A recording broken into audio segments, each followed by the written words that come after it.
Halo, ketemu lagi nih channel Pelangi Biru. Sorry ya kalau misalkan suaranya kecil, kalian bisa menggunakan headset.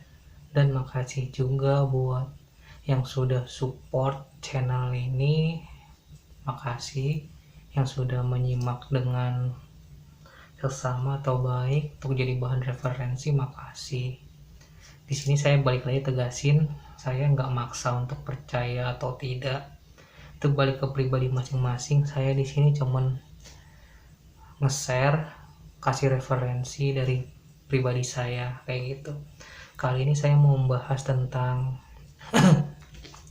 kalau kata orang tuh feng shui kali ya, yang misalkan rumah tuh harus menghadap ke matahari kayak begitu.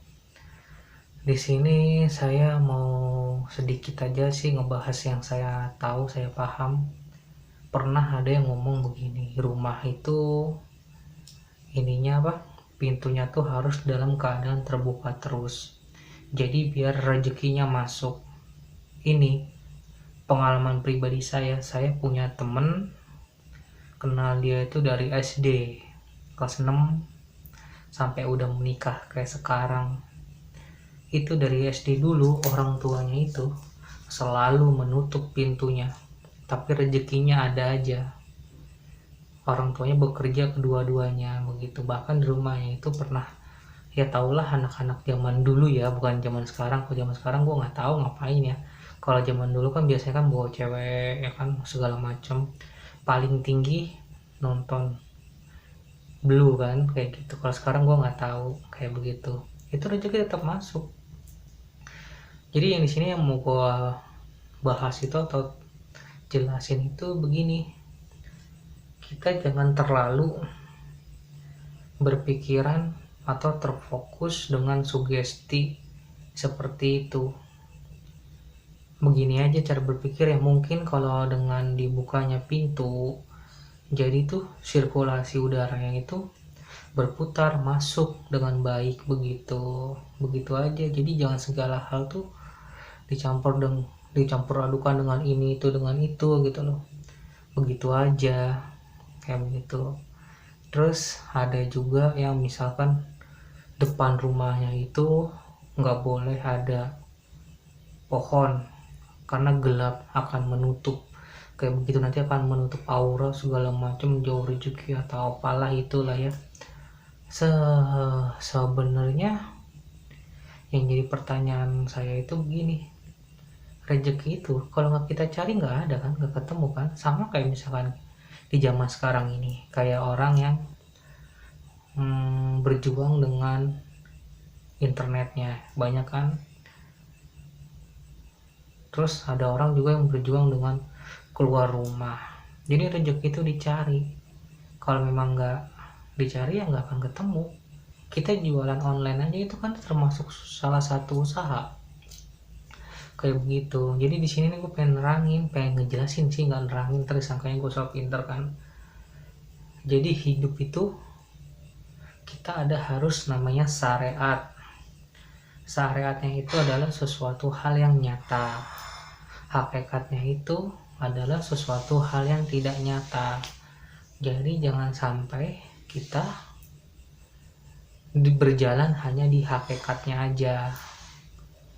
Ini kita harus seimbang.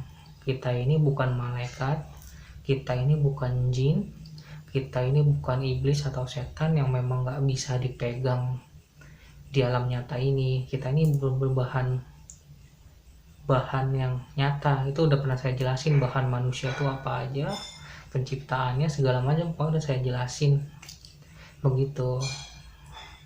Jadi di sini saya nggak membantah ya, tapi kita mencoba aja nih untuk berpikiran positif. Jangan sesuatu hal kita langsung kaitkan dengan hal mistis, gaib. Apalagi di zaman-zaman sekarang itu masih banyak yang kayak begitu. Kalau saya pribadi sih kayak inilah depan rumah saya nih. Tadi tuh pohon itu tuh gede-gede, pohon asem, terus pohon pete, pohon mangga, pohon rambutan. Jujur saya lebih senang ada pohon kayak begitu. Terus ditebang katanya biar terang, biar ada auranya. Memang dia ada main-main kayak gitu kan, main aura. Cuman yang jadi saya nggak suka tuh begini, itu pohon tumbuh menjadi tempat bernaung oleh binatang seperti burung, kan itu ada manfaatnya. Terus kalau misalkan berbuah, buahnya itu bisa ada manfaatnya buat orang. Kalau ditebang, aura itu kan kepentingan dia pribadi sendiri, kayak begitu. Kalau saya orangnya seperti itu, saya lebih orangnya ada sesuatu yang bisa dimanfaatkan, lebih baik ya saya jalanin. Kalau nggak ada manfaatnya nggak akan saya lakuin, dan gitu aja. Jadi di situ saya cuma di sini saya mau menjelaskan, kalau dibilang nggak bener nggak juga, jadi balik lagi ke pribadi masing-masing. Cuma saya jelaskan, hidup itu kita nggak bisa lepas dari namanya syariat, dan hakikat itu harus sama, jalan berbarengan kayak begitu. Saya juga ada kok ngebahas tentang masalah tidur yang lebih baik itu misalkan mengarah kemana, kayak begitu ada juga. Kalau mau cari silahkan aja, saya di sini cuma mau menjelaskan itu aja. Jadi jangan kita telan mentah-mentah kayak begitu aja. Apalagi kalau saya lihat orang-orang zaman sekarang nih ya, bukan orang-orang zaman dulu lah, orang-orang yang sekarang nih, yang umur-umur 40-an ke bawah itu mindsetnya tuh udah mulai banyak yang lebih baik. Kalau yang umur-umur belasan tahun ini saya belum pernah ketemu yang mindsetnya jauh lebih baik kayak begitu. Oke, itu aja kali ya. Maaf nih kalau misalkan mengganggu atau kurang baik.